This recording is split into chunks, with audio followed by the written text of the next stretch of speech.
இங்க பாரு குண்டூஸ். குண்டூஸ் குண்டூஸ்னு கூப்பிடுறப்பெல்லாம் நீ செல்லமா கூப்பிடுறியாக்குன்னு நினைச்சையா? எப்பல்ல தெரியுது நான் குண்டா இருக்கிறது உன் கண்ணுல உறுத்துதுன்னு. ஐயா, உன்னை கட்டிக்கிட்டு வந்தப்ப நான் ஒல்லியாத்தானே வந்தேன், அழகாத்தானே இருந்தேன்.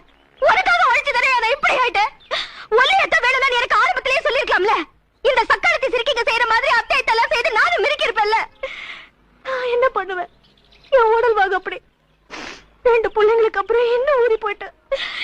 என்ன இப்படி ஆக்கிட்டு உனக்கு மட்டும் ஒல்லியா கேக்குதோ?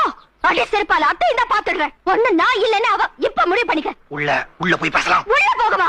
நீயா நினைச்சுக்கிட்டு இருக்கிறீரா? இத பாரு, இது என் வீடு. எனக்கு புருஷனா இருக்கிறவன் தான் இதுக்குள்ள கால் எடுத்து வைக்கலாம். அப்ப நான் புருஷன் இல்லையா? இருந்த இப்ப இல்ல. ஏன்னா இன்னொருத்தி கூட இப்ப நீ புருஷனா இருக்க. இத பார், ஒருத்தருக்கு ஒருத்தி தான் புருஷன் பொண்டாட்டின்னு தான் சொல்றாங்க. புருஷன் பொண்டாட்டிங்கன்னு சொல்றது இல்ல, தெரிஞ்சுக்க. நான் உனக்கு விசுவாசமா இருக்கேன்ல, அப்படித்தான் உனக்கும். எங்க